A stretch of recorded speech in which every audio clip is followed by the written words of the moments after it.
This is Martin Scorsese, and I'll be trying to say a few comments about the film Goodfellas as it progresses. I was shooting Color of Money in Chicago in 1985, I think it was, and I saw a New York Times review of this book, and I thought it would be really interesting because of the fact that having dealt with that world to a certain extent, not even on that level really, but even more of a street level, like in Mean Streets, where the kids in the film are not even seriously involved in making a living, let's say, on being in some crime family or whatever. But I felt, therefore, I kind of went towards that in Raging Bull to a certain extent. Raging Bull, you couldn't help but deal with that issue because of the nature of organized crime and boxing that had to be dealt with. And so I never really wanted to touch upon that world again. But when I saw the review of the book that Nick Pileggi did, it was interesting to me because the character of Henry Hill was, very simply, he was a foot soldier, and therefore he was privy to the nature of his character, the kind of person he is, or was at the time, made him trustworthy to many different people on different levels. So he was privy then to also sort of a cross-section of that whole world, from the very minuscule to the top of the line in that world. I mean, later in Casino, we explored it even further, where it went bigger. I'm Nicholas Pileggi. I wrote the book Wise Guy, and I also wrote the movie with Martin Scorsese, Goodfellas. When the book came out, it was successful. It was a bestseller. And the Times was very good and generous, and there was a review of it in the Times. And Marty called. He called me I was at New York Magazine at the time, and he left a message saying that Marty Scorsese called and left a number to call back. I didn't think it was real. I thought it was a fake call. It was one of my friends who was joking. And so I never bothered to call. And then I got a phone call. My wife got a call at home from Marty saying that he was trying to reach me and could I call him. And so then I did call, and he said, my name, I said, hello? He said, yeah, my name is Marty Scorsese. He said, I'm a film director, a movie director, I think he said. And he said, do you know, and I said, I know who you are. He didn't know that I knew who he was or anything, because he, in a sense, he was always Marty, but Scorsese, but he wasn't as well known then as he is today. And but I had seen everything he'd ever done, including Italian Americans. I'd just gone to all of that stuff, even though I'm not a big cinema guy. His stuff was so riveting to me. So I couldn't believe this call was perfect. So he said, I want to do it. I said, well, I can't think of anybody who could do it better than you. Thinking Mean Streets in my head, because it's the next step from Mean Streets. It's so clear to me. And he said, unfortunately, because the damn book is a bestseller, and lots of people wanted to do it. And my agent, Sterling Lord, and all of these people were just sort of trying to divide the money. And not in a bad way, but they were all looking out for my interest. And Marty said he wasn't set up anywhere, and he was finishing a movie. He didn't know how long that would take. I said, make your movie, finish the film. And when you're finished, call, and then we'll write it together, and we'll make a movie. So I called my agent and told my agent, you're out of your mind. You can't do that. I mean, people want to make the movie. There were a list of directors who wanted it. You get a mob book that hits the bestseller list. It's very unusual for that to happen at that time. And there was a lot of studio baloney interest. And certainly they would have taken options and stuff. But we held out for Marty. And then Marty, it turns out, gets a call from Irwin Winkler. Goodfellas goes back to a trip I took to the W.H. Smith bookstore on the Rue Rivoli in Paris. I was producing a film in Paris called Around Midnight, a little jazz movie, and every Monday I would go to this bookstore that had all the American magazines and newspapers and all, and I get my supply of American culture. And I picked up a copy of New York Magazine, and they had a story in there by Nick Pileggi called Wise Guys. So I read the story.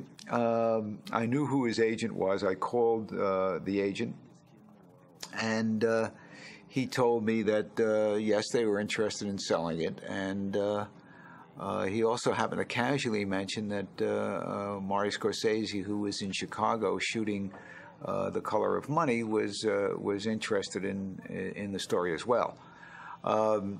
So I proceeded to negotiate, regardless of Marty's interest. I thought the story was good, so I started negotiating with the agent for the rights to Nick Pileggi's story.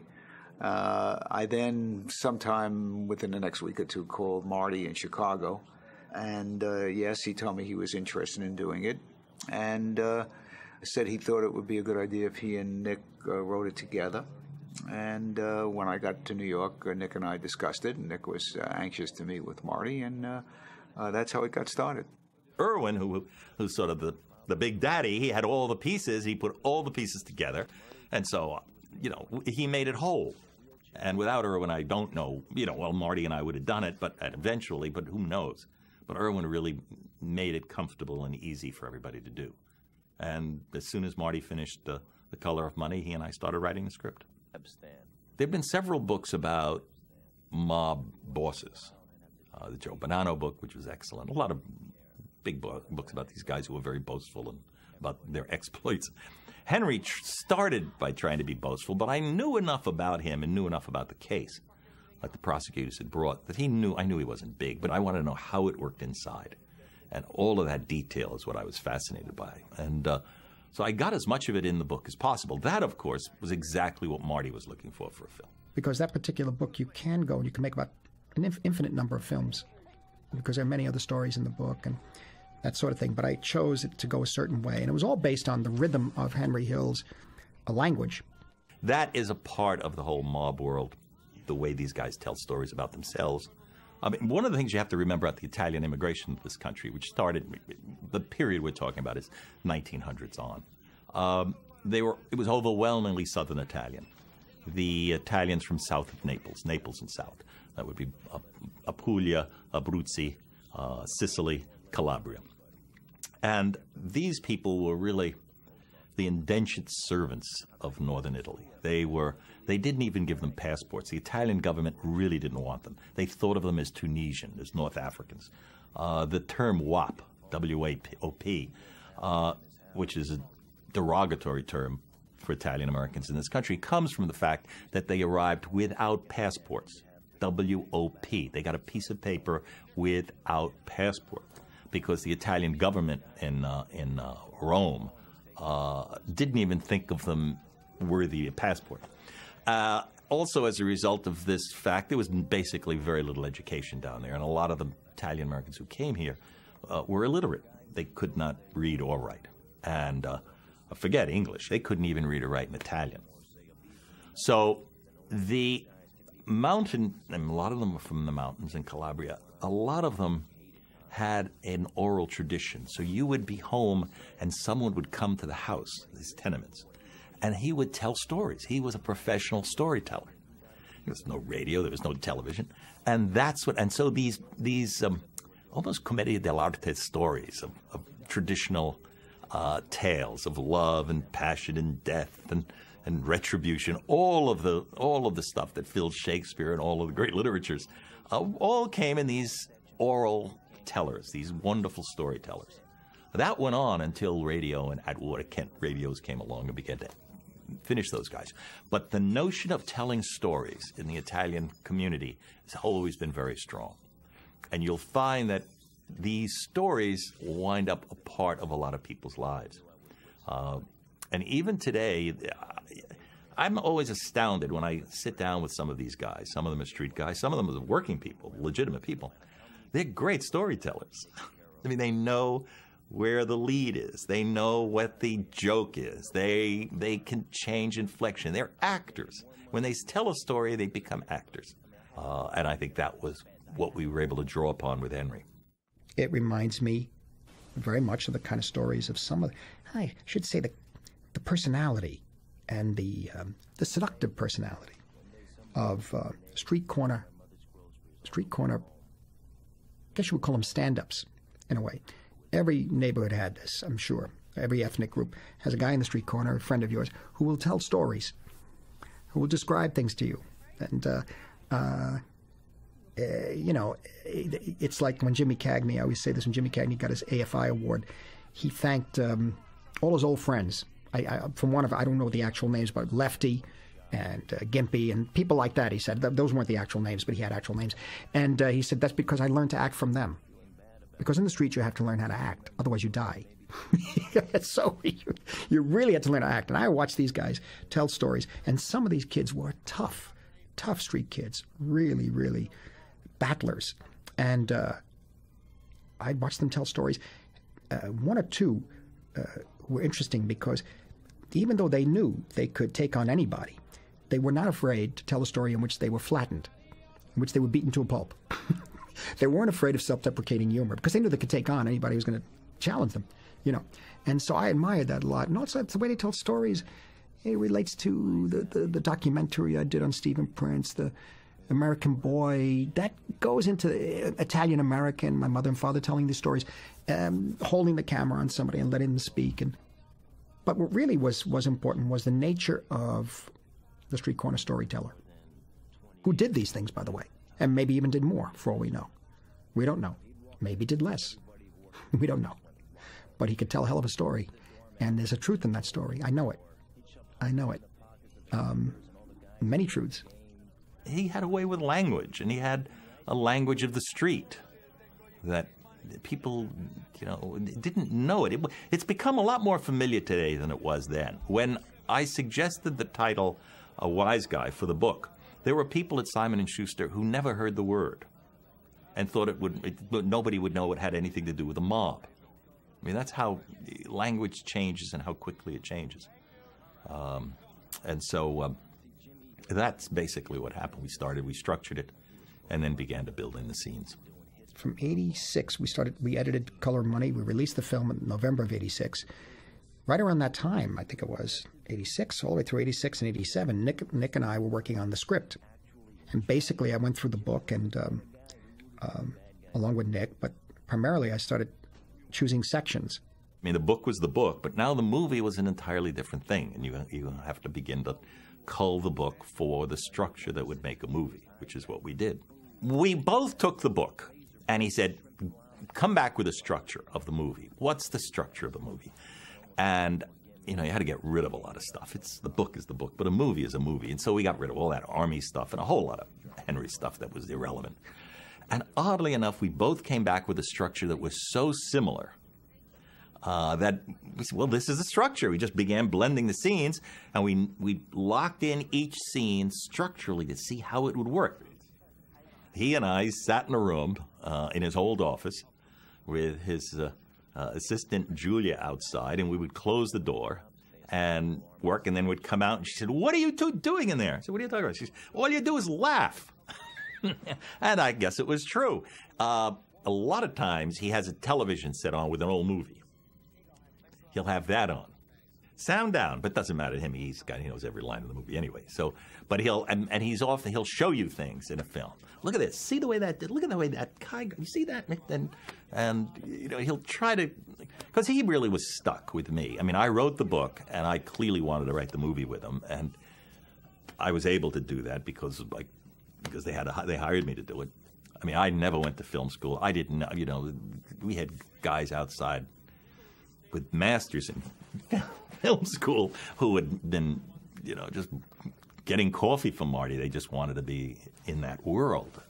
But I didn't know enough. I just didn't know enough. I didn't know anything. Executive producer Barbara DeFina. I think the writing of Goodfellas came at a time when he felt that he was going to make a huge contribution and wanted to finally be credited for his work. And in fact, Nick and Marty did write together and would share pages, and basically they were a team on that one. And they continued later in Casino. They did the same thing, and they would fax pages back and forth and really work together. And so I think that was the start of Marty, the beginning of him really wanting to be a co-writer and to actually have a credit. The book is the book. You got to remember, the book is the book. I think a lot of writers miss out on this. You write the book. I am the director of the book. I mean, I should have chotpers and a beret and a riding crop. I am the von Stroheim of my book. That's my book. I put the music in if I want music. I cast the book. I describe people I want to do. The movie has nothing to do with the book, except it is the basis of the movie. But the vision of it and the mood of it and the color and the real casting for the movie, all of that's the work of the director. What the author of the book has to do, since you already own the book, that's yours, it's on a shelf, no one can touch that. You have to, if you're smart, I think, help in every way you can to allow that director to fulfill his vision of how your book can be turned into a different art form.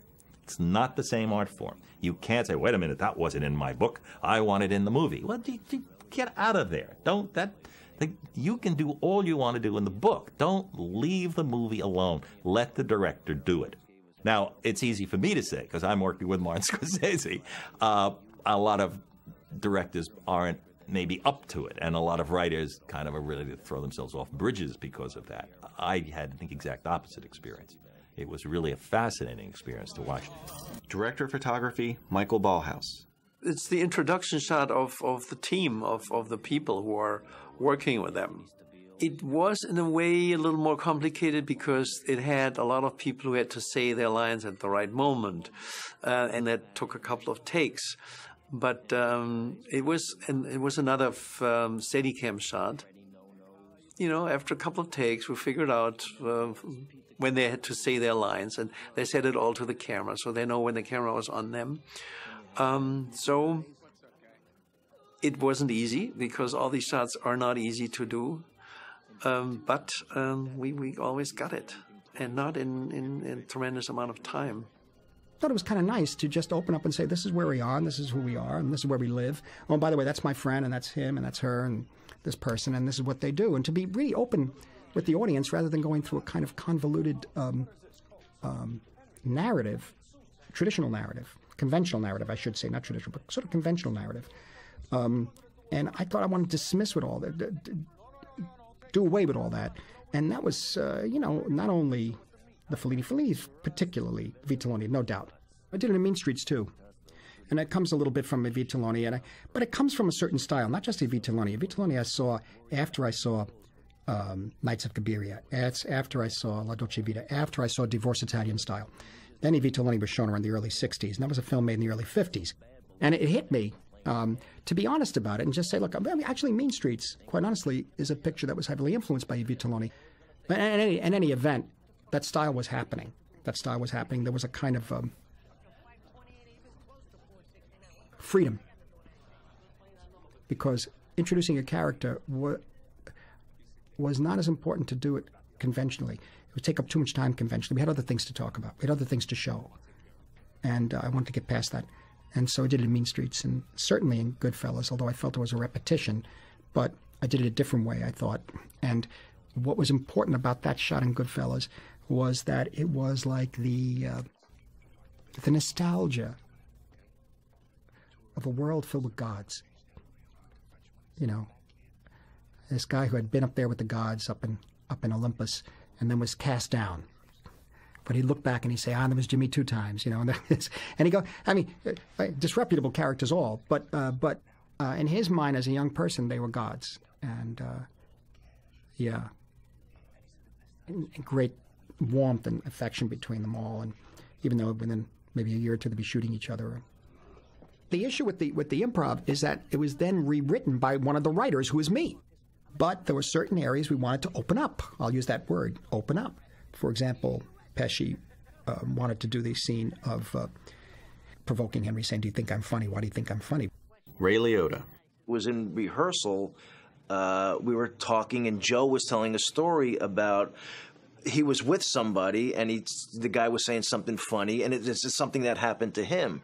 It supposedly is a true situation. I know that to a certain extent, just the way he moves and what he says, I know it's true. So Pesci has too much of a familiarity with what happens in that scene. It's too real. And then I took the transcripts and re-edited the transcripts to make it the scene, which was then inserted into the script. And that was very carefully worked on the set at the Hawaii Kai restaurant on 49th Street and Broadway, wherever it is. I don't know if it's still there, but it was above the place that always showed Cats. Cats was there for like 100 years. The Winter Garden Theater was above there. And that day we did that, and I remember that it started to go another way, and I kept saying, no, you got to go back to the script based on what was rewritten, and because he had already hit those levels, Joe, and we needed those levels. Otherwise, if you look at the scene, it could be very sloppy. You know, you could just say, "What do you think? I'm funny," and it can go on like that for ages. But there's something there's something in each question and response from Ray that raises the ante until it gets to the point where Ray has no choice but to call him on it. He calls him on it. What could he lose? He's going to get killed, or he's going to get hugged. If he's going to get killed there, he might get killed the next day. So he's got no choice. These are his guys. These are his people, and everybody's looking at him. And it's a ballsy thing to do, to call him on it and say, "Get out of here." He says, "I had you there for a second." He just makes it barely by the skin of his teeth. In a split second, he could be killed.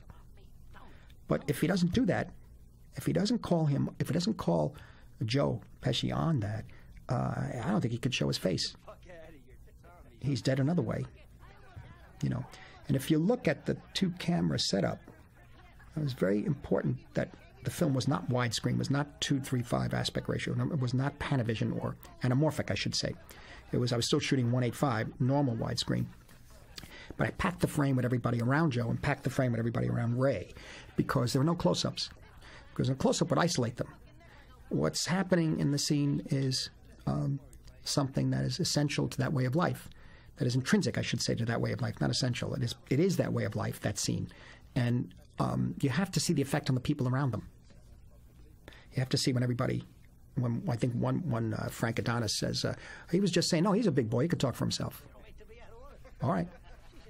But Ray's character, Henry, has got no choice but to say, "Come on, yeah, you know, and take a chance. What's the worst he could do? If he's going to try to kill you, you can maybe duck, you could punch him, some guys would, there's a lot of guys there, they'll probably separate him, you know what I'm saying? I mean, so but if he doesn't do that, he doesn't have the balls to do it.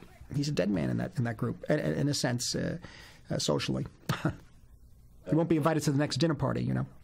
Director of Photography, Michael Ballhaus. We had like 2 cameras rolling, and it was exciting what developed in this scene. All of a sudden, the tension that developed, it was scary, really. And that was shot very quickly. And then about 5, maybe 8 takes, but hard to cut because we had to keep hitting those levels. And every now and then it'd go off to another level, and it didn't quite hit right. And it's just not natural. In different takes, things would happen. And so we had to keep constructing back to the way it was written. Editor, Thelma Schoonmaker.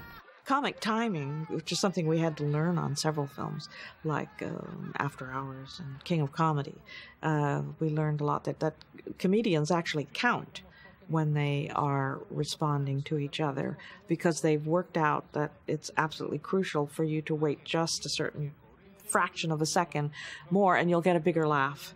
George Burns always said that Gracie Allen was one of the masters of comic timing. And Jerry Lewis was that way when he was working on King of Comedy. Yeah. The construction of the script, I've forgotten how it worked, but I must say it was more than a blueprint because it was a very, very solidly constructed, even the freeze frames, through the voiceover. And then I started making pictures through the voiceover, and Nick would work out the scene that the voiceover, that another part of the book described. And then I would say, but that's so wonderful in the description of the voiceover, let's use that voiceover over that scene, etc. And so it was very clearly constructed that way, every shot. Because he knew what the movie looked like, he would say, now this scene, I want this, think window, think we're in a window, because I want the scene to be in a window, I want to be looking out the window at something. You see, you are really writing what is basically a shooting script for the director who will be shooting the movie. It is probably the only way to really write a movie. Of course, you can never do it because it's so rare when that can ever happen. But a film, it was an education to me, because a film is so clearly the vision of the director. But, you know, he picks the cast, he picks the movie, he picks the color and the tone. I mean, it is his book, it's his painting. In fact, when I shot the film, except for opening up the story at times for dialogue that we felt we could add, myself being one of the co-writers, could add primarily in rehearsal, really. Except for those moments. The rest of the film, I was usually in a very grumpy mood during the film because it had already been done. It was on the page. I mean, it seems presumptuous, but what I mean is that I knew where it was going, but what I had to do was control and wrangle the actors to give me more than what was on the page, but we knew that at least we had the page. We can always fall back to that.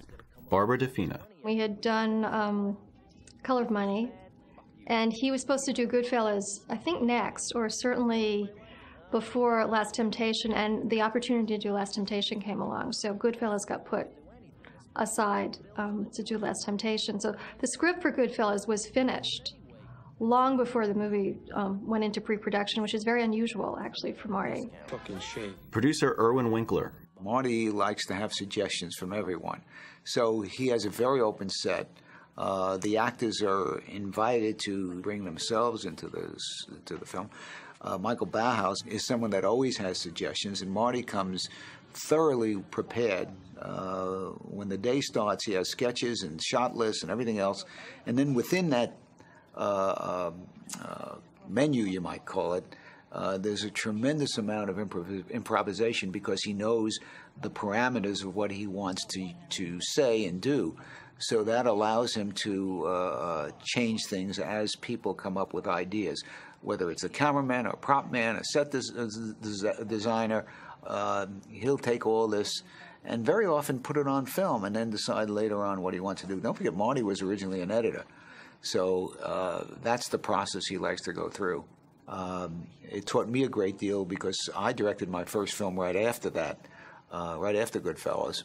And I learned two things in that regard is be prepared, tell everybody what you're planning on doing, and then when you get there, do whatever you think is best at that moment. So you have your parameters, but then the freedom to work within those parameters. In the book, in the book, when he talked about going to the Copa and being treated like royalty at the Copacabana, that was important to me because I grew up in the same world to a certain extent. Different part of the city, of course, and I don't know who they were aligned with, you know what I'm saying, but I grew up in the same thing, so that the Copacabana for us, at the age of 10 years old to, don't forget, in the early 50s, the Copa was New York nightlife, some of the greatest acts opened there, Martin and Lewis, it was quite something at the time, the early 50s, so that there was still like the top of the line. You couldn't get any higher to go in there and be treated like a king. Because I know we used to go there as teenagers, and we'd go on a Saturday night, maybe if we can get in, and we get a table, and then of course it was always in the back, or if we got closer to the stage, we were all very happy, but within 5 minutes before the show started, other tables came flying in. They looked like they were flying by themselves, in a sense, of their own volition. And these big hulking guys would sort of sit in front of us, and we couldn't see anything. My high school prom that night, we went to see Bobby Darin at the Copa, and we had a table right behind him, so to speak, but at least we could turn and see him, But that was a very special place, and one of my close friends, his father was the bartender at the Copa Lounge, which was on the main floor, and that was used in Raging Bull, and we had him in the bar, and we actually got the bar back, the actual bar, put it back in there in 1979 when we shot him. Mickey was the bartender, and we mentioned his name in the film. He's called by one of the characters, Mickey, give me a double scotch. In any event, so, being the bartender there, his son, who was a close friend of mine, he was the only intellectual in the neighborhood. He was a very nice kid. He's dead now. Learned a lot from him. He would read a lot. There were no books in my house, but he had books in his. He would read. And so once a month, they were allowed, because he was the bartender, they would have him. They would give him gratis a night to go with his family to see the show. And so Dominic would come back and tell me about Sinatra and tell me about, all the different players there, Tony Bennett and everybody. So it was a very special place for us. And the lounge even more so, because the lounge is it was kind of a Valhalla, in a way, of New York nightlife. It was really this paradise of New York nightlife in our minds as kids. And so the idea was that the ones in the lounge looked upon those going to see the show with almost disdain. See, the lounge was enough, And so for Henry, talk about disdain, for Henry to be able to go in not only through the lounge, forget the lounge, he's not even talking about the lounge, he went through the very guts of the building, and to come out there, and he was the one that they were bringing the table out for. And I'm telling you, some nights there was no dance floor to dance on. because the tables were so piled up in front of each other. And there was a tricky thing, apparently, you know, if you put certain guys from one crew or from one gang in front of the others, it's a problem. So you have to do it in such a way, and it was a very big negotiation. So the reason why that scene had to be done in one take, through the underground labyrinth of this world, and then to emerge in the spotlight like a king, you know, king and queen. This was the highest he could aspire to, and he hit it at a very young age. And people sending him over drinks, Mr. Tony and a number of others. It's not doing so badly, not shabby at all. And it was very impressive to the young lady. So, and he also, she asked him, "What do you work in?" He said, "I work in construction." He's a union delegate. It makes total sense, and you know, but he'll never get beyond that. And it's pretty early in the film.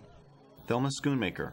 Marty is such a wonderful designer of camera work, and the exact framing of every shot is so important to him that I remember when he first started using Steadicams, he didn't like it because while it was allowing him to do something remarkable, for example, following Robert De Niro in Raging Bull from down in his dressing room all the way up into a gigantic ring for a championship fight, a very exhilarating shot, he prefers when he can absolutely control the framing of the shot, and he doesn't have to, when the Steadicam operator sometimes is moving, he has to make framing decisions himself, and Marty would prefer to make those decisions, but as he's gone on, he's become more and more friendly to the use of the Steadicam.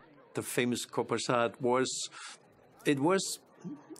shooting it was not a monster in a way because, again, we were really prepared for it. So we had to build an alley where they could come into the Copa through this side entrance that doesn't exist there. There were a couple of tricky things while we were walking through the kitchen. They had to rebuild the entrance because we came out at the same entrance where we came in. But it should look different. So it was kind of tricky also to get all the actions right. But as far as I remember, we shot the scene only 8 times, and it was not even a full day. So we did some other shots that day. And it was very tricky for Joe Reedy to get the timing for the extras ready, because all these things were very important. And then sometimes it happened that we had a really great take, and on the end of the take, this gentleman on stage, Henny Youngman, and then he forgot his lines. That happened a couple of times. So that was kind of unfortunate. Take my wife, please. And that's a 4-minute shot with no coverage. You can call it daring, or you can call it that he knows exactly what he wants, and that's what he gets. And there are other scenes where we shot with multiple cameras, where then he later edits together and picks the best pieces. But that's the way it works. And I like the way, because then at least you know how the movie will look on the end. It's not like you cover everything and you never know what comes together. With Marty, you know the look of the movie, you know the rhythm of it. And that's something very interesting and very good for a director of photography to know. Without using a gun, and we did the right thing. We gave Paulie his tribute. Actor Paul Sorvino. In the scene where we're looking at the spoils of the robbery, when the money is there, and we all have to all be laughing, we did about 8 takes. And before each take, I told a joke. I just told a joke and got everybody laughing, because it's not easy to laugh, truthfully. Everybody can go, ha, ha, ha, ha, ha, like Burt Lancaster, but it's not from inside. So knowing this, and I could see that in the rehearsal, it just wasn't happening. And so I took out a little page out of my own little director's book, and Martin let it all happen. That's the kind of great director he is. And he saw me doing it. I sort of took over in a way as instigator of the emotional condition. And so I told a different joke. The 9th one was pretty lame because it was, I was scraping the bottom of my joke barrel. But the others all made everybody laugh. When I think about it, I laugh. And if you look at it, that's really hilarity. None of that is feigned. They're really reacting to jokes that I've just told before he said action. Actor Ray Liotta. I had heard about the book. I heard they were going to make the movie, changed agencies, and it was always on my radar that not even to play him, just to work with Scorsese. I wasn't thinking in terms of maybe how I do now. And when I moved to the agency, I told them that I really liked this book. If Marty was going to make it, or somewhat, I would like to be a part of it. And Marty, I guess, might have been thinking the same thing from what I heard. I heard that Robert De Niro mentioned me after Something Wild, and I met Marty. And then, like 8 months later, I would meet him every now and then, but it was a long, long process. It was horrible. But it was I think I was one of the first people he met, and then maybe 8 or 9 months later, I finally landed it. Because at that time, like I said, I'd only done 3 movies. One was popular. The other 2 I thought were good movies, but weren't exactly lighting the box office on fire. But I think they really tested and saw everybody. It was extremely nerve-wracking. Producer Irwin Winkler. Well, Marty always wanted Ray Liotta for the Henry Hill part, and frankly, I was always against it. And Marty kept saying, "That's the guy I want. That's the guy I want." And I kept putting it off and hesitating and say, "Oh, let's really look around and see if there's somebody else that we could get." I kept putting it off, and hoping that some other idea would come along. But Marty was pretty persistent. And finally, one day, my wife and I were having dinner in a restaurant down in Venice, down here by the beach, and there was Ray Liotta. And I was minding my own business, and he got up from his table, walked over to me, and he introduced himself and said, "I know that you really don't feel I'm right for the role, but I really like to talk to you a few minutes." And he really convinced me in that one meeting. I gave him a lot of guts. I gave him a lot of points for having the guts to come over to me. I liked him at that point and thought he was very right for it. And I didn't think originally that he had the charm that I thought the part needed, and the boyishness that you would accept in that role. And the next day I called up Marty and I said, all those qualities I now see, and let's do it. And we all wanted Joe from the very beginning, and we were very lucky to get the Bob, who we didn't think would want to do that character because he's not the most. He doesn't have that. He doesn't have as much to do as either Joe or Ray did. But Bob is not that kind of actor. He liked the part and wanted to work again with Marty, and he accepted it. And then everybody fell into place after that. Writer Nicholas Pileggi. De Niro, I knew him actually about 20 years before we had made that movie. I knew him from from friends in the street, and when he walked in the room, when I was at Marty's house, and Marty said, "Bob is going to come by, and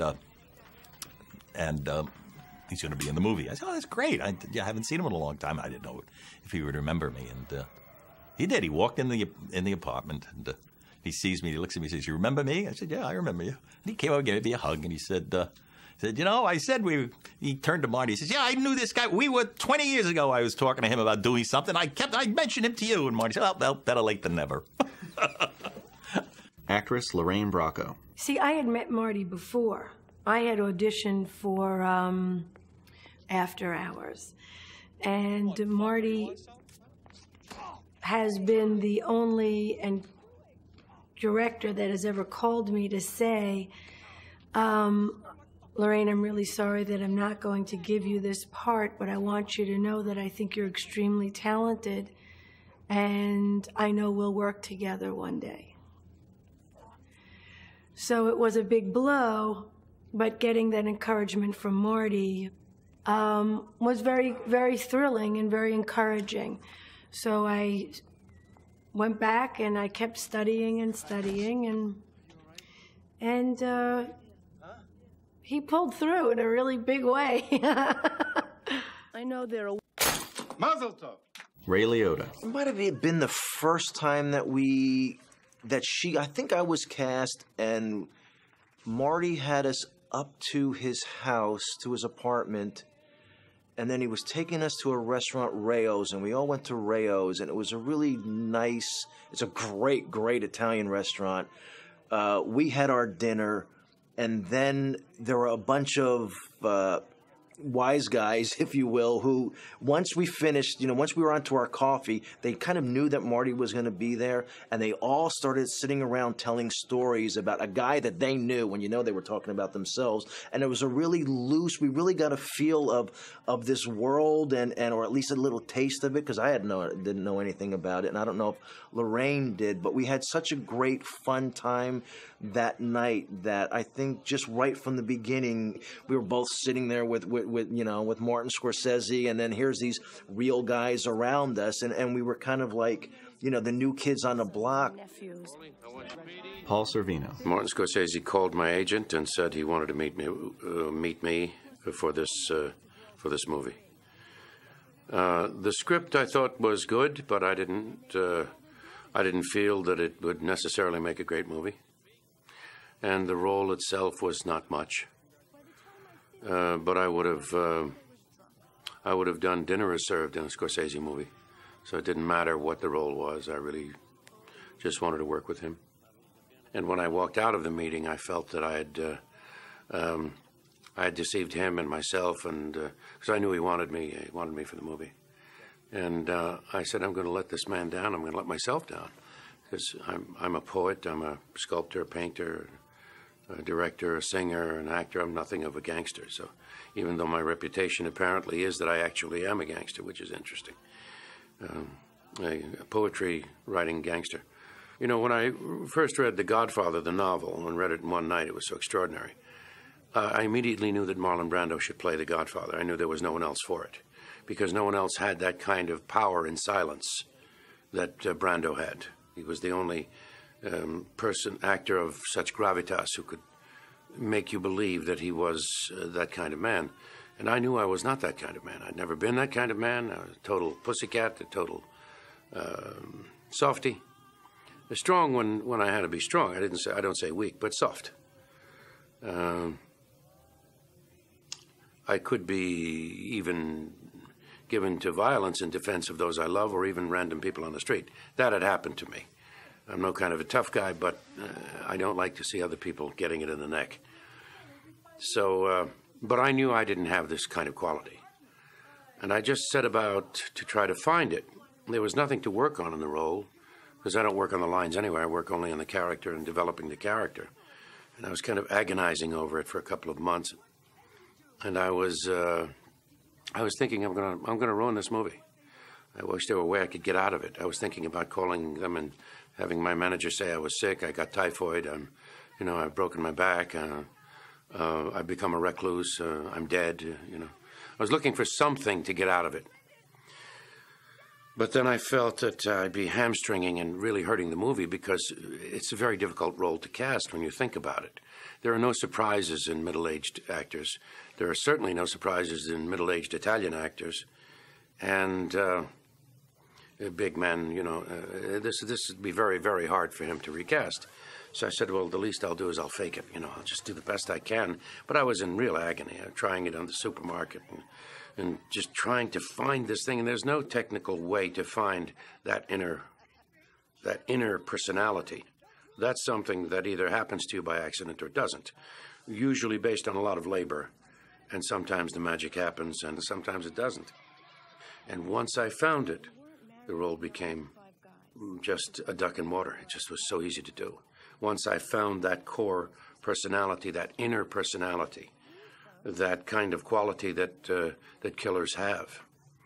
And it took me a long time to come to grips with the fact that that was really a part of me. When I first got involved in acting, the movies that I saw were like all Marty's and Bob's movies, and Pacino and Gene Hackman. It was all the 70s movies. So it was to work with these people in this kind of story in a movie about the guy that I was going to play. But it wasn't.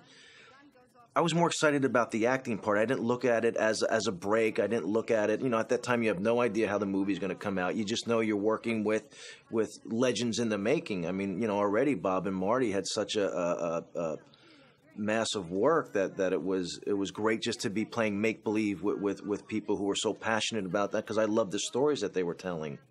I remember the first day of rehearsal. I had met Marty a couple times, and we went out to dinner. And he's just a great guy. knows everything on everything. I remember first time meeting, and Joe was really easy, but Bob kind of like was a little intimidating at first, and then you just get over it through the rehearsal period. What you start doing is you see actors working on a script. You don't see like legends walking in. They have some ideas and some work, and some you say, that's an interesting way of looking at it. You see human beings who are actors who happen to be legends and work really hard. So you saw the process. Bob was coming in from, I think he was doing the thing he did with Sean Penn. So on weekends he was coming in to rehearse. So here was a dedicated guy. His book was filled with notes, and you break it down and see actors as actors, no matter what level they're at. You just see them as human beings. Paul Sorvino. You're really dealing with very creative actors. It is not a run-of-the-mill group. I knew Joe for years. I knew Pesci for years. I had met De Niro, but he's not very forthcoming verbally. But we had met a couple of times, with others.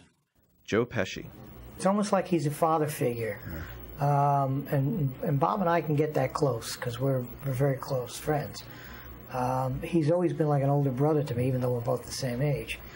For some reason, I don't know why. Ever since I met him, he's assumed that position. And so it was easy for me in Raging Bull because he assumed it right away, and he's kept it. He's kept that upper hand, that older brother thing. And so even through the 10 years, 11 years, it's always been there. And with him giving advice all the time. So when we did this movie together, I think it was easy for him to jump in that position of my father figure or my older brother that would take care of me in a way. And it's easy for him to get so upset when I get killed in the movie also. Working with Bobby was great. I'd always wanted to work with him. And after the first day we worked together in the scene where we go to get Henry Hill to come back, I remember, and it was very touching to me, as we're walking off the set, Bobby doesn't talk a lot. He just stands there and he's a great actor, that's all. So we're walking off the set, and surprisingly, he just turns to me, throws his arms around me, and he says, "Paulie, you're great," and which was really a wonderful thing to happen. That was a very, just personally, I'm not talking about my acting. I just think he just meant it was great to work with me, and it was a wonderful thing from a man who I esteem greatly as an artist, as a fellow artist. They always wanted to talk.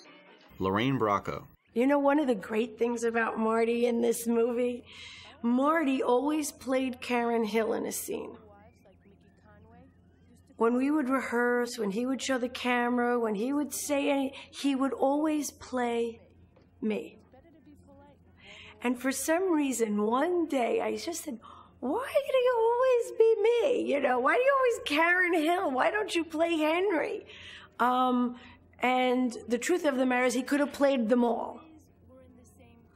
But for some reason, I always caught him playing me. And it always, always, always amused me. And also, Marty gave me a fabulous direction for Karen. He said, she's the movie star. So when I picked out my clothes, I and my hair and my makeup and jewelry, I always kept Elizabeth Taylor in there somewhere. And I also used a lot of music to put me in those frames of mind. I used a lot of Bette Midler in The Rose. She sings about, when a man loves a woman, and she has a lot of songs in The Rose that are very, very much for a woman who's desperate and lost and unable to cope. And so I used a lot of her music during Goodfellas to bring me down and have that kind of raw intensity. Actor Frank Vincent. Billy Bat's scene is a real pivotal scene in the movie. I mean, he already knew in his mind what he was going to do with Joe and I there. See, I didn't know that.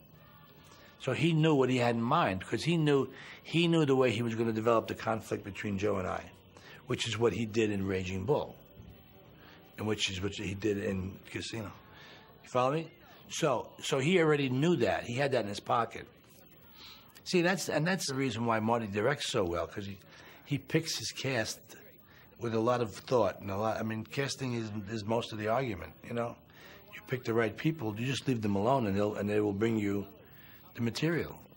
When you go in the morning, you just check it out, and you just block what you have to block, and it develops itself. And then he just oversees everything. And Marty's direction, in a general overview sense, is very subtle. He takes your side and he just says that was terrific, and maybe try to do this, be a little more threatening or be a little less threatening, or when you walk in, don't look so confident, try to look a little less confident, or whatever the situation is. He'll just give you a couple of words, and he'll be right exactly what you'll know exactly what he wants, and he has the ability to do that without any fanfare or any pressure. If it necessitates it, he'll take you on the side. He'll say, "Excuse me, Frank, come in, see a minute." And he'll pull up his pants, and he'll go and say, "You know, when you walk in, and, okay," and he just disappears. When you work for Marty, it's pretty easy. He's something. It's very loose, and it's a lot of fun. We laugh a lot. I had back surgery prior to that, and I went to the rehearsal in a van, laying flat on my back. We shot that in, I guess, June or July, and I had surgery in April. That whole scene at the bar, I was sitting on a little stool when I was in between takes, and all that stuff on the floor, that's Peter Braccosi. You know what Peter Braccosi is? Peter Braccosi is a stunt coordinator for Sopranos. He did all that stuff on the floor. I was on the floor. I was on the floor for one shot, and I was in the trunk for one shot. No, I mean, the kids over here, I played the drums. I was a recording drummer in the 60s. I recorded with all the rock and roll groups. I put on a lot of hit records. I had my own band. It was called Frank Vincent and the Aristocats. And then it became the Frank Vincent Show. And then I hired Joe Pesci in 1969. It became Vincent and Pesci. And we did comedy for like 6 years together. So when Marty hired us, he hired Joe. We did a film called Death Collector, Joe and I, because a friend of ours was writing the script, and he used to come and see us play. And it was a mob movie, and he would ask us stories about different mob guys, because every night in the club you had this faction over here, this faction over here, all different guys that were all connected guys. So he asked us to be in the film, and we were just musicians, and we played, and I studied some comedy, and Joe did a lot of comedy when he was younger. He did some television stuff, and we went and did this film. We didn't act together in it. We acted two different characters, and Marty saw the film and hired Joe to do Raging Bull, to play Joey LaMotta. And then I went in and read for Marty with Joe and Bob, and he tested me and he put me in Raging Bull. So then that started Joe and I together in the whole three films, because Marty said one time, he said, Vincent and Pesci are better than Abbott and Costello, he said. Because we had that thing together, that we were together for so long. I don't want to blood on your floor. Henry, go open your trunk. Thelma Schoonmaker. Marty's parents don't come to the editing room much, but they always are on the set, and they used to work on the set. They used to press the collars of the shirts that the people, particularly in the mafia films, wear, because only they, Marty said, knew how to do them properly. But it was great how much they were involved in his filmmaking. They would come, they wouldn't be there all day, but they were there almost every day, and it was a wonderful thing to see. And his mother learned a great deal, of course, about filmmaking from having been in some of Marty's early movies like Mean Streets. And I think he told the story about he was shooting the scene in which Amy Robinson has an epileptic fit, and Bob and Harvey are yelling at each other and having a big fight, and his mother comes out to stop it, and everybody in the tenement was fed up with them. And it was late at night. They were all people who had to get up at 7 in the morning and go to work, and they were screaming, "Stop shooting, go home, we're sick and tired of you." And Marty's mother came over and said, "Look, you got the master shot, why don't we go home?" And he said, "Go over there and stand in the corner." It was the first time she ever saw him as a director instead of as her son. Anyway, you know, it reminds me, I need this knife. I'm gonna take this. It's okay? Okay, yeah. I just need it for bring it back, so you know. Nicholas Pileggi. He and I had very similar backgrounds. I mean, we're obviously Italian-American and grew up in New York City, and with all that that implies. And we grew up in the same kinds of neighborhoods. He in Lower East Side, and I grew up in Bensonhurst, Brooklyn, which was the Brooklyn version of the same neighborhood. So you know the culture, you know that world, you know who those guys are. Your whole life, you know who they are, and you know stay away, and you know people who don't. And it's opera. It's being played out every day on the street. And Marty would look out the window, and he saw it all happening out there. And so did I. And family, we understood that whole role of family. I mean, I got to know and love his mother and father. And they were like my own. I mean, you know, because they're interchangeable. These older Italian-American mothers and fathers are I could have taken Charlie and Kate. Marty could have taken my mother and father. I mean, they're so similar. You go into the house, and they ask exactly the same questions. You know, what about your tooth? Your tooth. Did you chip your tooth? You know, and that sort of stuff. And so I think that bonded us very closely, very early. I think the Mario Puzo novel, The Godfather, tells the grand story of that power elite that was the mob and its influence on the American culture. And I think there's no book that depicts it as brilliantly, and no movie that depicts it as brilliantly as those two movies. Actor Frank Vincent. But you got to realize The Godfather is a work of fiction. I mean, that's all made up stuff, you know. And I mean, not to say it wasn't great. It was absolutely brilliant. The book was, and the film, the characters and the acting, and it was just monumental film. Broke through the whole genre. It really put the genre out there. But if Goodfellas or Wise Guy has any validity at all in that world, it's a nonfiction book. None of it is made up. It is all real. And I think it gets you as close to the real world of living the gangster life as just about anything. It really happened. And people can remember Lufthansa. And they can remember the suite where all these things took place. They actually took place. So, I mean, mob guys all use this to be mob guys. Because that's what a mob guy is. You know, he's Bob De Niro. He's Joe Pesci and he's Frank Vincent, I guess. For him. What? Nicholas Pileggi.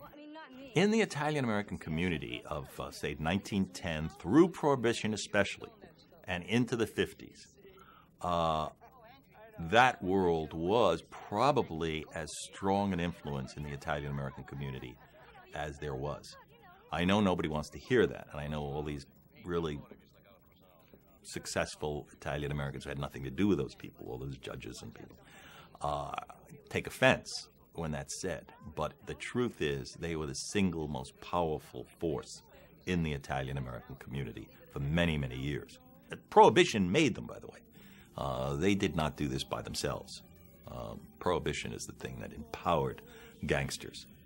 And the Italian gangster just remained a figure in the neighborhood long, long into the 50s. It ended in the early 60s. So they were very powerful, and they had a code, and that is they would watch out for the neighborhood if the neighborhood watched out for them. It's a part of the culture.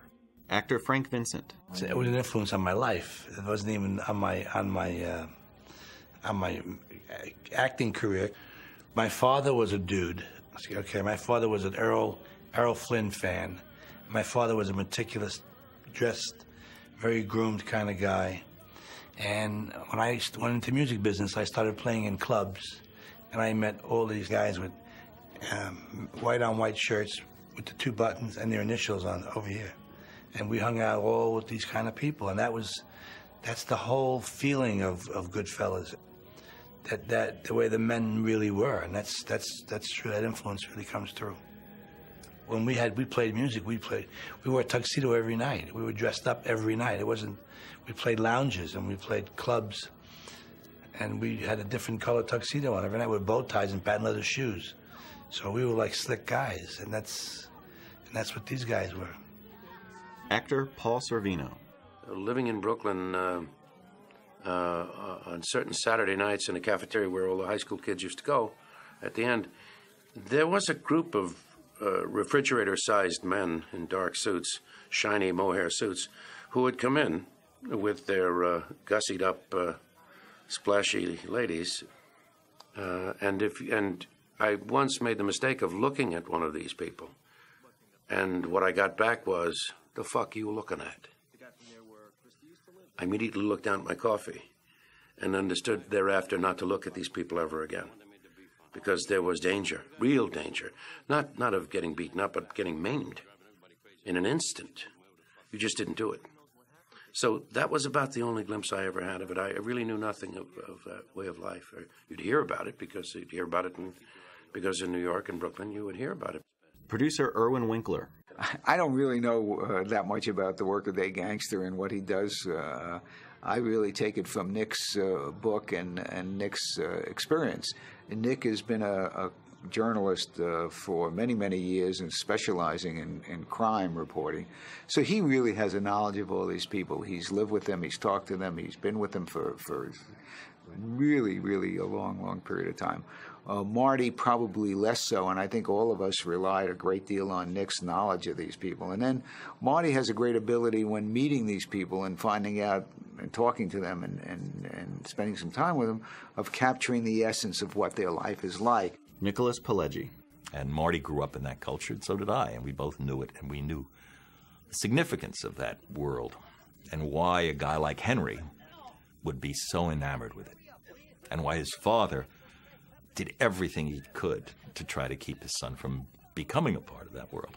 Because once you join it, it's not this thing that they kill you, you can't leave. Once you join it, you can't leave yourself. It takes, Henry's a working stiff. Henry should have been unloading a truck somewhere. Henry could have been making, if he's lucky, he would have made 50 grand, 60 grand a year. Lucky. And, pay your taxes, now you're down to 40. You got car payments, your kid needs dental work. You know who the heck can make a living that way? Henry got a taste. He had it all. Robert De Niro. Well, usually you feel something could be very simple and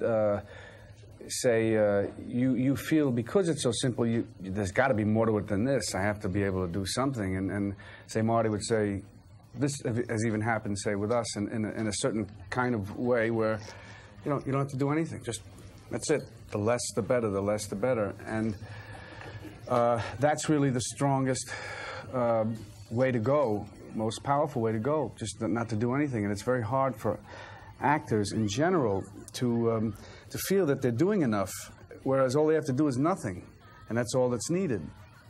And that in itself is something to learn or realize as an actor, especially in films. So that's sometimes when you use non-actors, they don't even think that way.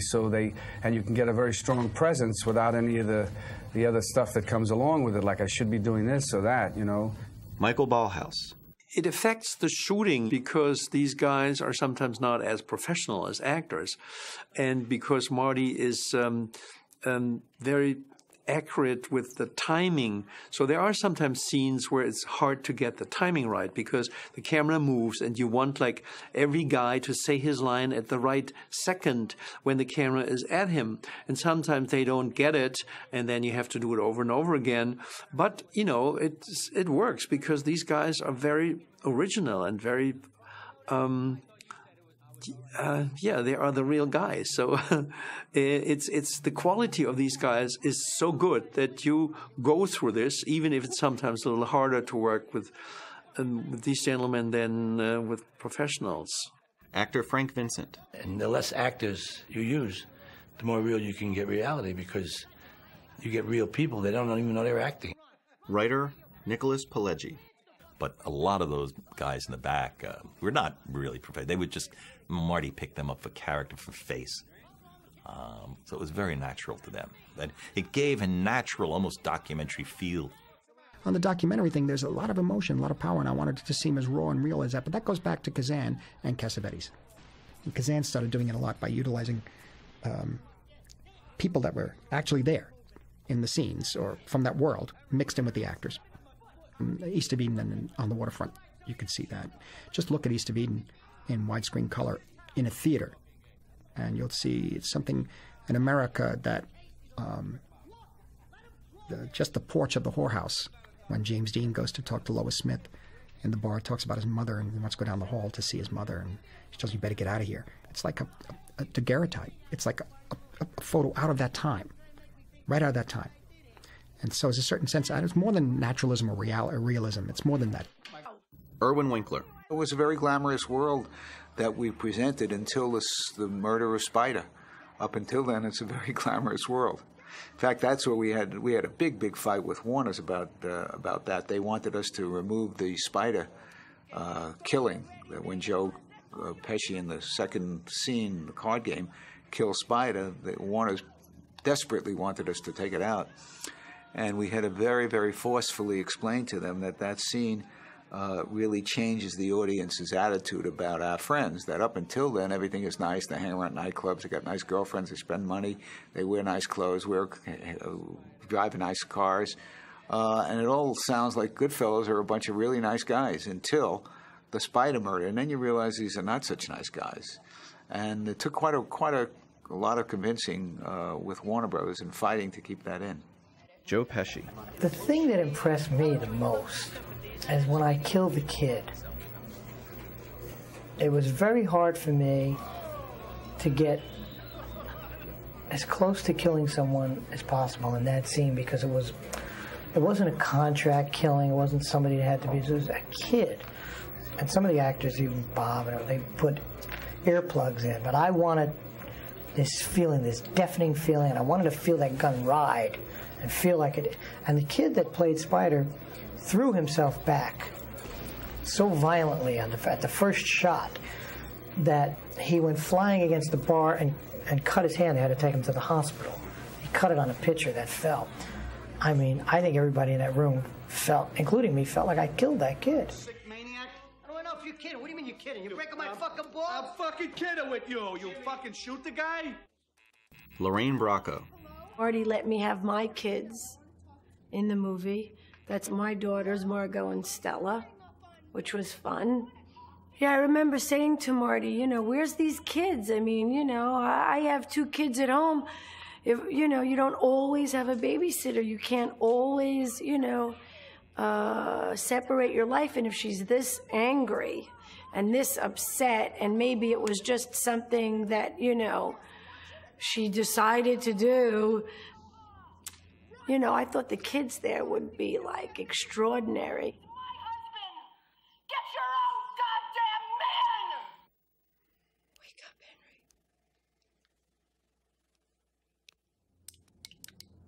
In the scene when you see Karen on top of Henry, I remember it being very difficult to shoot, especially since when you learn filmmaking with Marty Scorsese, I really did that to the camera, not so much to Ray. So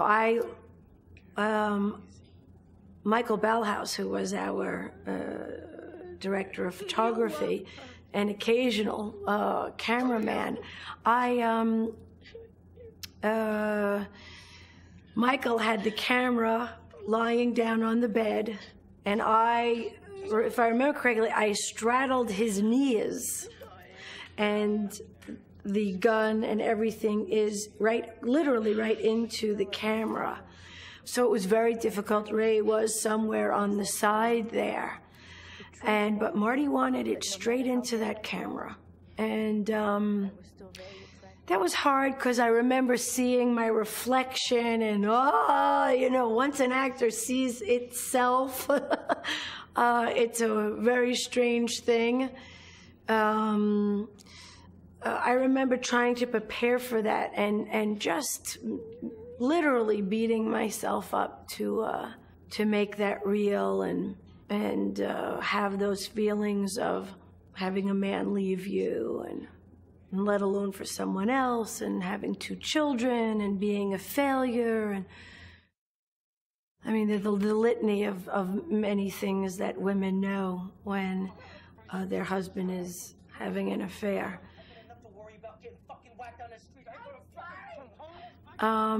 Very hard, very harsh. The whole thing was harsh.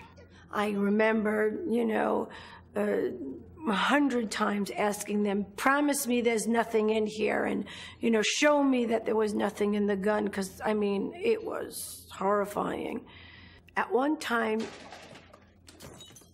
he throws me off of the bed, and in that, did the gun go flying and hit Michael Ballhaus in the head. That was not funny, but that's what did happen. Poor Michael Ballhaus, had this huge lump and...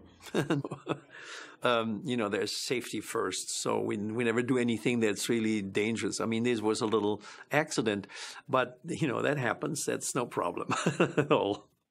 And I believe I bought him a pith helmet for next time filming with Martin Scorsese. I thought it was be better for his health. Actress Lorraine Bracco. And I believe Marty handled me with kid gloves in a way until he saw that I was feisty and would fight for myself. Marty and I would fight a little bit. I would fight for Karen. And in that, Marty would fight for the movie. So, I had very strong beliefs in playing her. And Marty was 98% of the time my pal, and going with me and believing me and trusting me. Marty, you have to earn Marty's trust. That was the most exciting thing for me. Once I earned Marty's trust, and that was maybe, I would say, the 3rd day of shooting, I earned his trust. And he came to me and said, Lorraine, I never want you to hold back any ideas or feelings or anything that you feel that would, tell this story better. And never, and he made that environment very free for me. And we would fight about things. I remember fighting, he said, no blue jeans. And I felt at the end of the movie, Karen Hill would have worn blue jeans. And he said, no blue jeans, he would not have it. We compromised, I wore white jeans. But that was a big thing for him. What else? I felt that Henry would have given her real jewelry. So I wanted real jewelry, just the way the boys wanted real money. Well, I wanted real jewelry. So that was a big thing that we had to figure out who, how, what, because we had all those errors to film. So, you couldn't hold up, all this jewelry for months and months and months. So that was also another thing. But I was very, determined about that. Little things, but little things that meant something to me in portraying Karen. And, between Marty and most, of course, my scenes were with Ray, who, when I watched the movie this morning, and I just fell in love with him all over again. I really did. I have to say, I think he's extremely gorgeous, sexy, exciting man, and I'm sure that the real Henry Hill for the real Karen Hill was all of those things, and I think we got that right. Every day when we walked into hair and makeup, we were Karen and Henry. Right from that get-go, every day. We never left them. Producer Irwin Winkler. I think the character that I see most in the film, strangely enough, is Marty Scorsese, because I think his character, more than anything else, comes out. His own drive, his own wanting to be part of a group of you might say, outcasts, and yet still being very much a part of the establishment. When you look at Marty's career as a filmmaker, he is the most successful, independent film director that has never made a film independently, that has always made a film under the establishment. So he's always been slightly outside of it, and yet always been part of it. So he's very much, I see him more than anybody else. It has Marty's passion. It has Marty's sense of violence, which is always around Marty. Even when you talk to him, you get some of that. And you get some of Marty's need to be accepted. So it's all part of it. None of the characters are as clear to me as Marty is when you look at that film. But of course, you have to know Marty to see some of those things.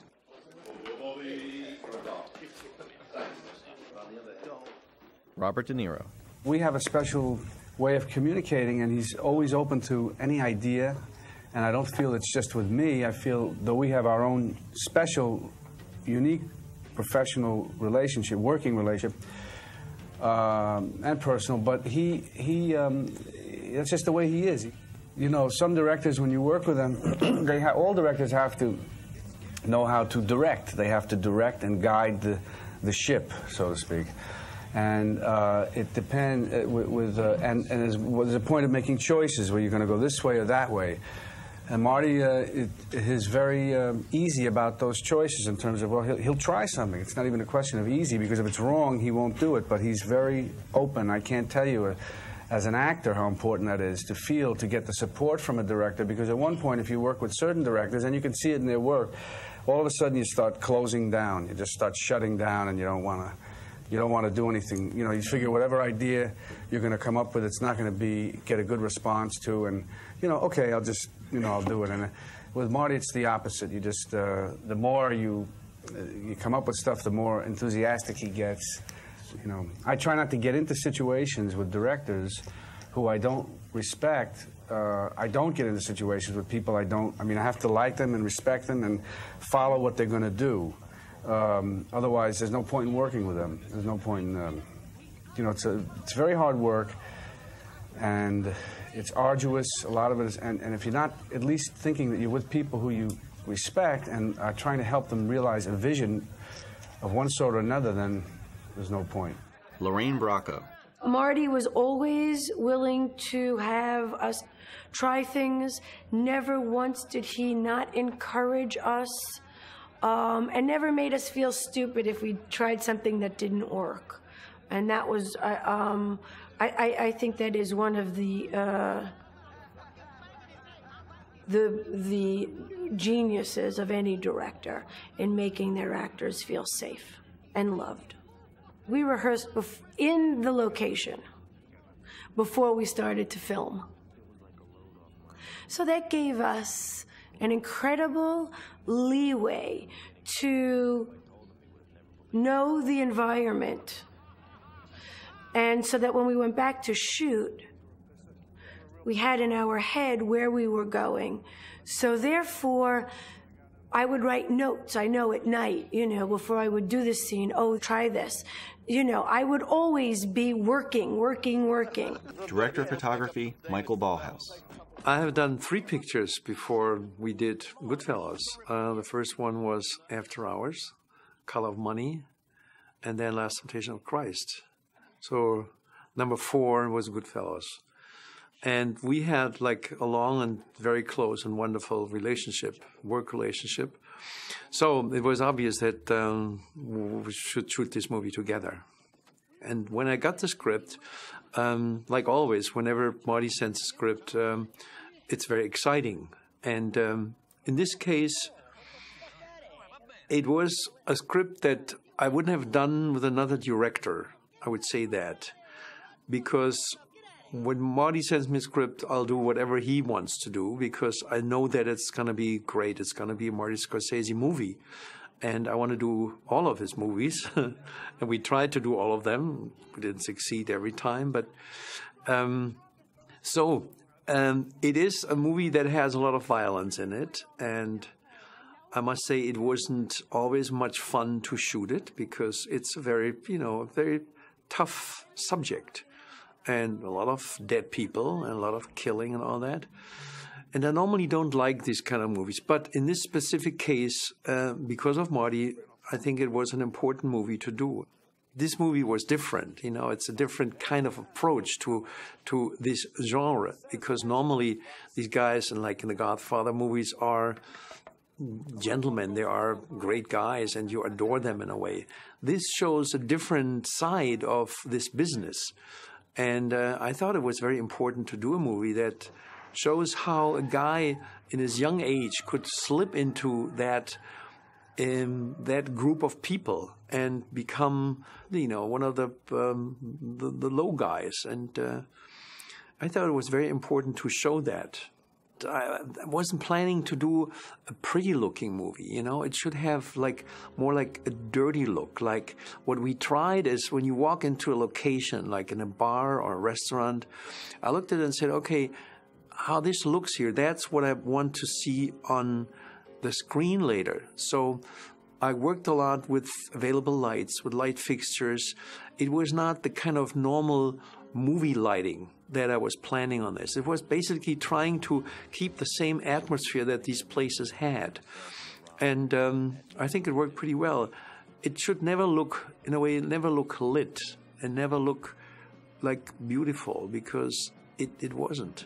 This, again, was a fairly complicated shot because it was a mixture of a crane shot and a Steadicam shot. So what happened is that we had Larry McConkey, who was the Steadicam operator on this movie, who was brilliant. He was the best in those days.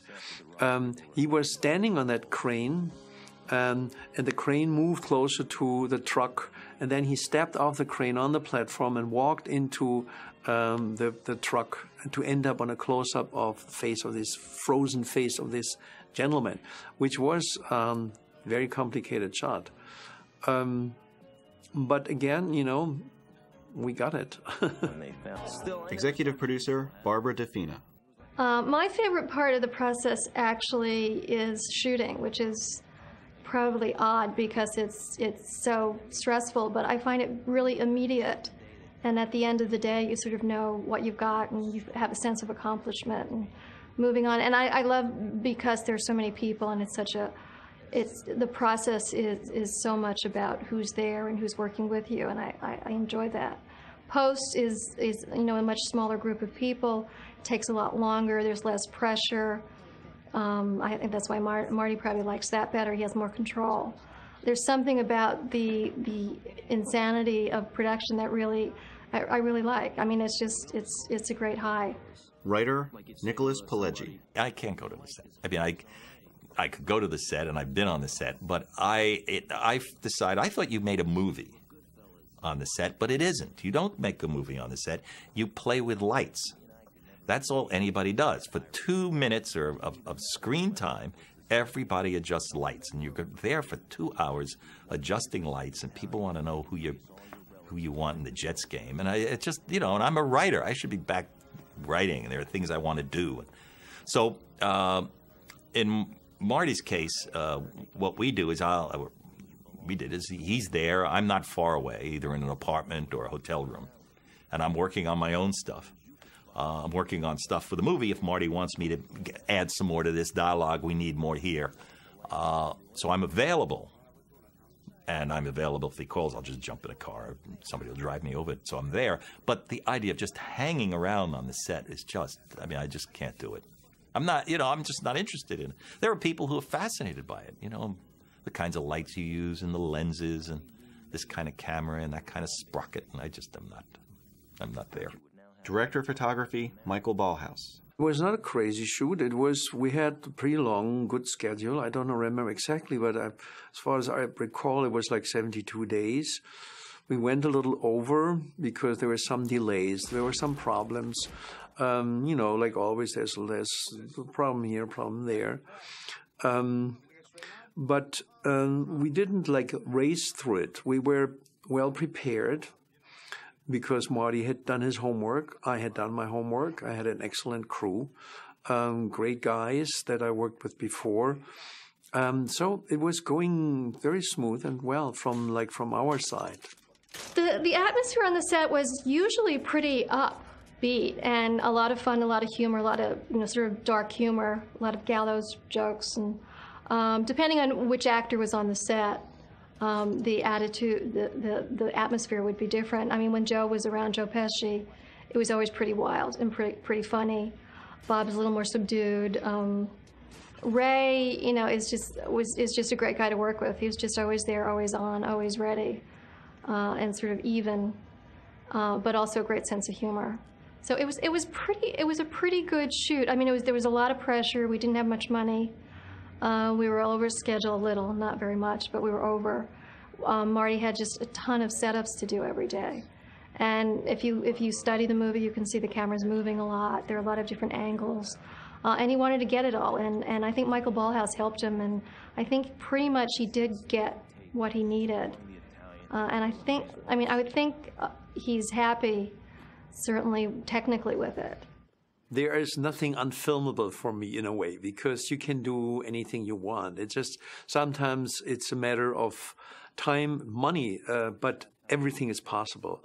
And the director would never hear from me, I can't do it, or I don't want to do it, or it's not possible.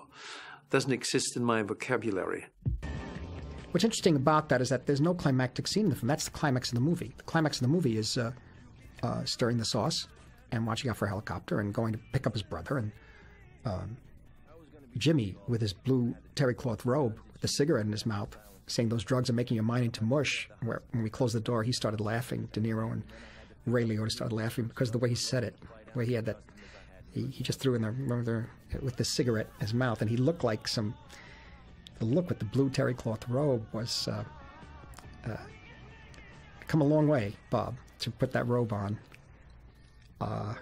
Like Uncle Jimmy at home, sweet. Like when he opened the door, he had that robe and his slippers on his sets. And what are they? Instead of delivering like milk, he's delivering guns. It's not that. Forget it. It's no good. Right in the door. Everybody don't care. Stop with those fucking drugs. They're making your mind into mush. You hear me? Take them back. When Ray Liotta's on his way to pick up his brother at the hospital, and he almost has an accident, and there's some very quick cutting of his feet flying around, and how the car stops just before hitting the car in front of him.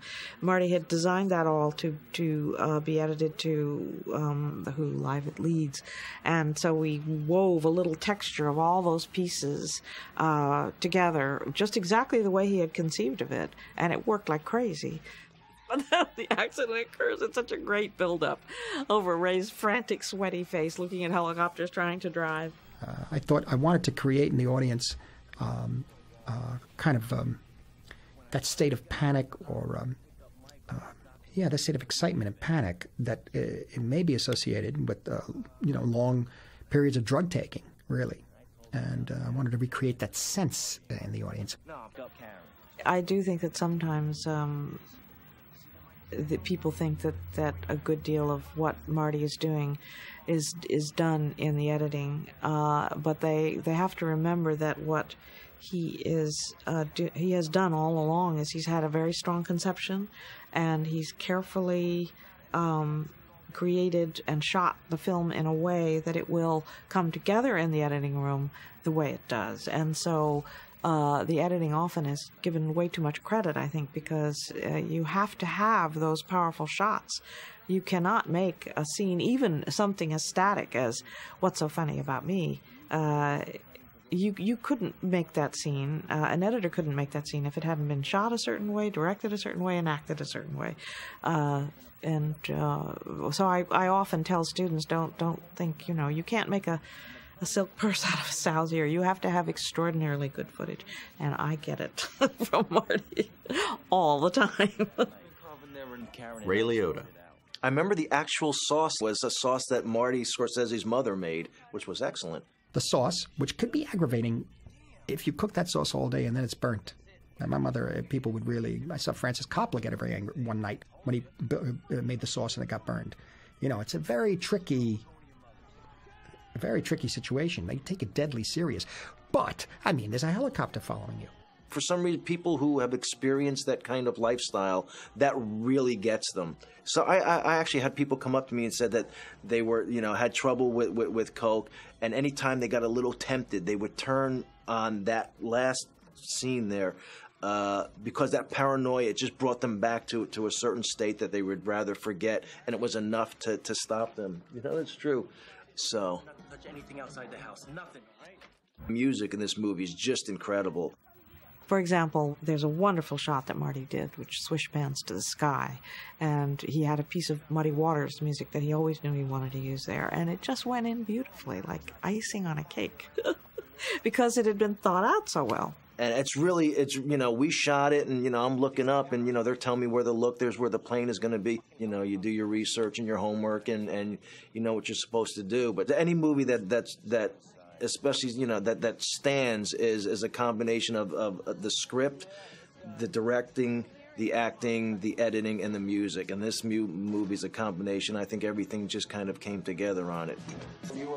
Thelma Schoonmaker. I think an editor does need a tremendous amount of discipline, patience, incredible patience, and you should be the kind of person who works well in collaboration with a director, because it's his vision that you're helping get up on the screen, and you must support and help him do that. And to be in a situation where you're fighting over the film is very unpleasant, and I would hope is not too frequent, but probably it is. But not with Marty, because he's the first person, for example, if there's anything that hasn't worked out as he has dreamed of it, he's the first person to say, oh, we have to find another solution. He's never a stick in the mud or adamant that something has to be the way he shot it, whether it's right or wrong. Never, ever has he been that way. So he's very, very critical of his own work, extremely critical, too critical, I think. So he's constantly judging what he has done all day long in the editing room. He's constantly saying to himself, was that good enough? Was that good enough? It's wonderful to be that way, because his standards are so high, but it's painful. It's very painful. Marty's a very emotional person, and I am more of an even keel person, so it helps to I think those two personalities kind of work together well. Well, I think Marty has always been willing to be very extreme at times. For example, in Gangs of New York, the wonderful scene where Daniel Day-Lewis takes a very long time to say certain lines is something most directors would never do. But Marty sensed right away that it was going to be right, and he was very courageous in the editing at letting the shot hold for a very, very long time. And that's what makes such a great laugh when Daniel delivers a line. And that's happened over and over in films I've worked on with Marty. He's very, very bold. He loves to break the mold. He loves to be unusual. He loves eccentricity, inventiveness in actors. He hates cliche, absolutely hates it. And would die before he would allow it to go up on the screen. And he hates what he sometimes calls TV acting or TV writing, you know, which is very molded and traditional and expected. Taking the babysitter on the plane, and she wanted to get her lucky hat. I mean, these are the details of living with that. It's almost like when you're making a film too. I mean, in a way, this person doesn't want to do that. That person doesn't want to do. Can't have that. That goes too far. Okay, we can shoot for like 2 seconds in between two planes that are taking off and one landing, and you can't show this guy's face over here because he got hurt the other day, and you got to have this. Or what can we get? We can show his hand. Okay, let's shoot the hand. It gets down to that. It gets down to I don't have my lucky piece. Okay. So in a way, that the sense I'm trying to get at is that it's. I was interested in the minutia, or at least at his level, and I think in the minutia you're able to see a reflection of the whole world. I wanted the soundtrack to the voiceover to become, especially by that point, the last day as a wise guy, by that point to become almost like a piece of music. It even doesn't matter what he's saying anymore. It's just rattling words until finally the policeman holds a gun in his head and says, "Don't move, I'll blow your brains out." And the most unexpected thing comes out of his voiceover, out of his mouth in the voiceover. He says, I knew it had to be cops, because if it was wise guys, I'd be dead. They don't tell you. They just shoot, So he was relieved, and the relief on his face is a relief of the whole film, really, his whole life, in a way. If they had been wise guys, I wouldn't have heard a thing. I would have been dead. I knew what the story was, in my sleep I knew what it was. I had learned the voiceover. I had because I asked Marty, should I just read it? I don't, we did that the last day of filming.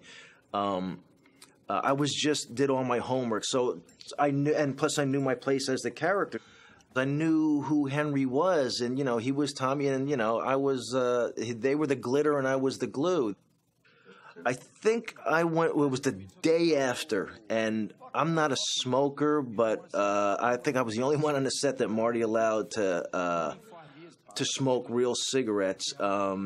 And I don't think I'll ever do it again in a movie, man, because take after take, and if you're just lighting one, so my voice and everything was hoarse, and Henry's brand wasn't exactly would have been the brand that I chose. And it was the day after, so we were just exhausted from a 3 or 4 month shoot, and so we started. It was in a little theater. And they had the mic there, and so I just started, as far back as I can remember. I always wanted to be. Again, I wasn't feel like I was connecting. So I asked, like you or it was a sound guy, if he would sit in front of me, and that gave me a focus. So then, because what I'm doing is basically I'm telling that story, because when you pull back, and I can't remember how much I remember it now actually. Off the witness stand, you could see that I'm talking to the camera, so I figured I'd use that, and I'd want to talk to somebody.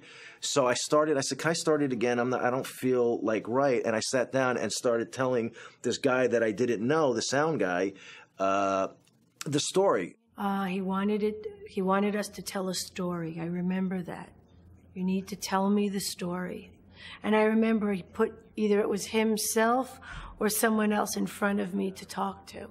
And we just did it, I think, in a few hours. And, because I asked Marcia, should I have it memorized? Should I, so I knew it throughout. So I knew when we were doing a scene exactly what I was saying, because I just remember it, at this time, what you're seeing on film and what I was saying. And I think we just did it in one day, maybe 2, but I think it was 1. This is the bad time. As you notice, though, if you do notice that at a certain point, once things start to turn against them, things build higher and higher into a pitch in which it reaches a culmination. And then everything after that, for the last 20 minutes of the picture, there's no music, it's very quiet. And they got to pay now. Now they have to pay. Where's the stuff that I left, Karen? I flushed it down the toilet. Executive producer, Barbara DeFina. The post-production was really sort of difficult because we had previews. And the first few times it was shown to audiences, Marty's movies never preview really well anyway, which, there's the whole thing about numbers and boxes and the audience, they fill out cards. And his movies usually don't get really high numbers. And Goodfellas didn't get really high numbers, which wasn't surprising. But what was surprising is that the audience got really, in some cases, almost violent. We had one experience when we tried to preview it in California, and the projector broke. Editor, Thelma Schoonmaker. It wasn't that the film broke, actually. The sound didn't work. The man and the projectionist in the booth had forgotten to flip a switch. And so they started the running, and there was no sound. They stopped. They rethreaded. They started again. There was still no sound. They stopped. And finally, the third time, they thought it was going to be like Frankenstein and the mob. They were going to get lynched. And the audience was so angry. I mean, I don't want to buy into, movies make people violent. I don't think they do. But the movie has such an effect on people, and really does stir up emotions. And I think that was very surprising. I think the movie looks, I love the way it turned out. I love the way it looks, it sounds, and the actors are great. But the emotional reaction of the audience was kind of a shock. Paul Sorvino.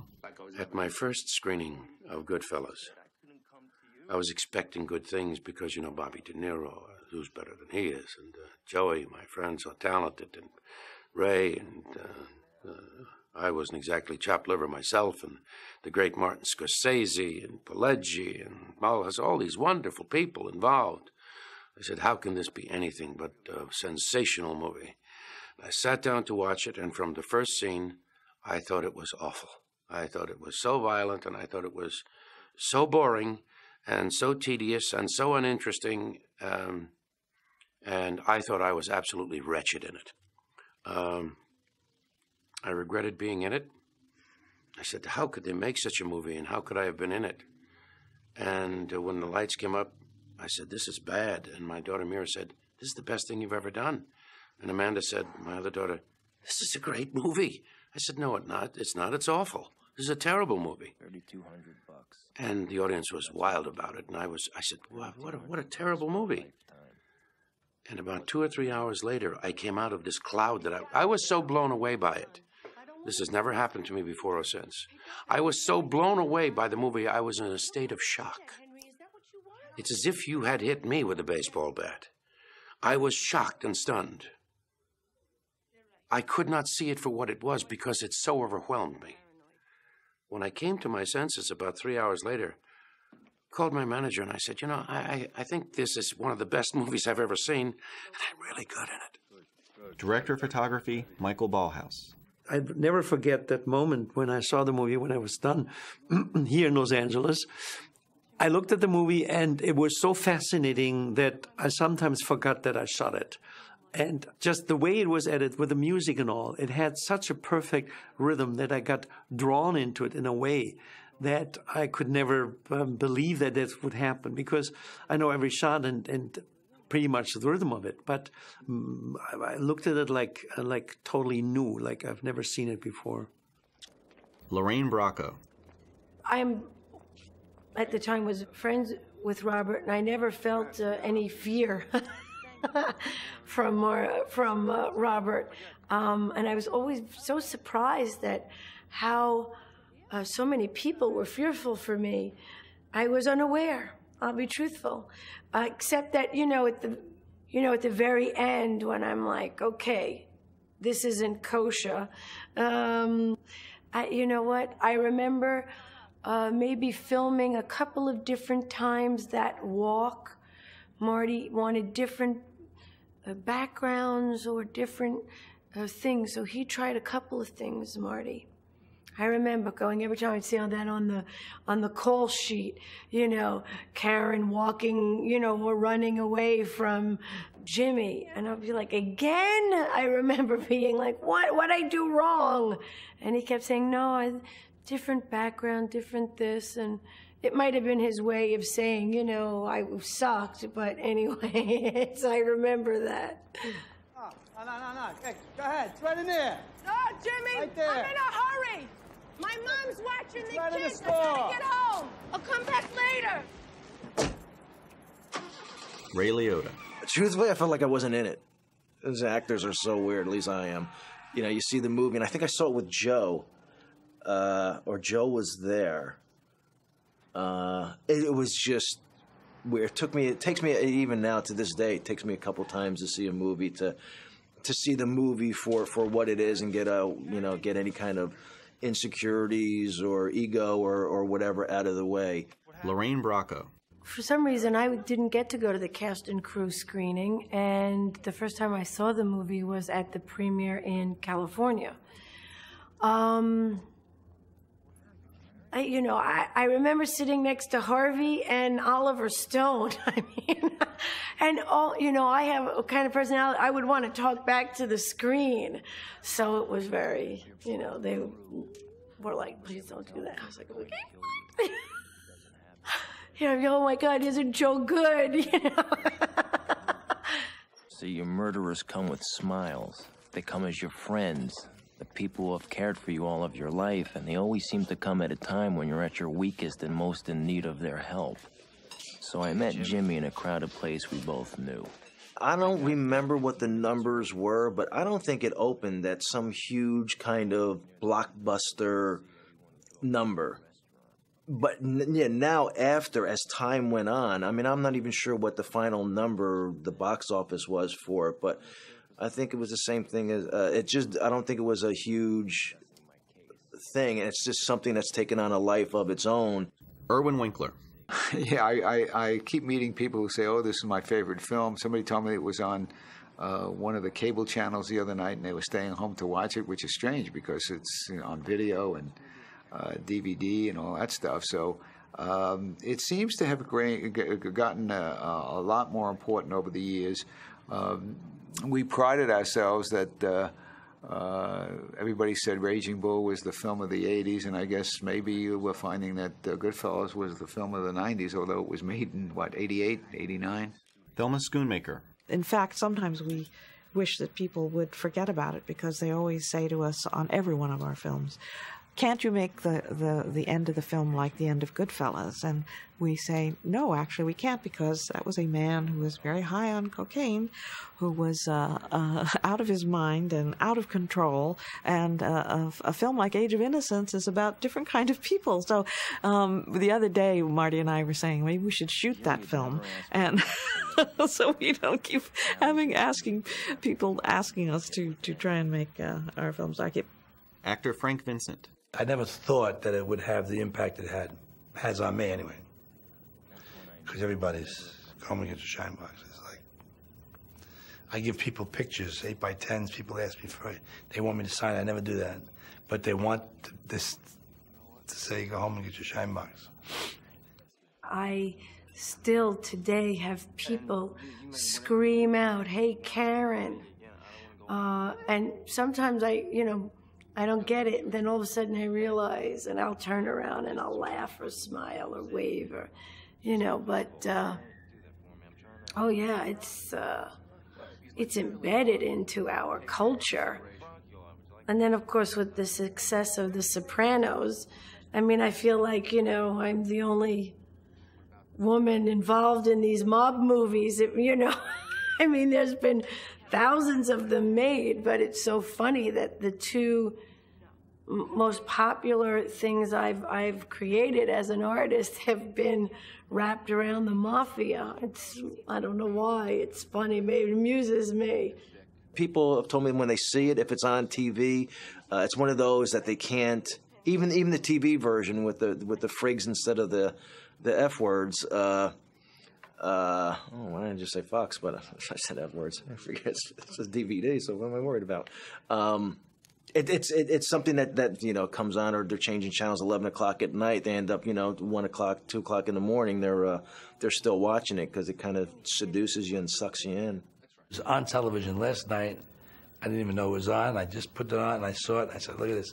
I only saw the movie once or something, But to see us doing that, it was really very nostalgic to me. But it's all, it's all. We did loop the whole thing. So when he says, you're freaking and fracking and you fracking sisters, fracking, fruking. Ray Liotta and Henry Hill. Marty didn't want me to meet him before.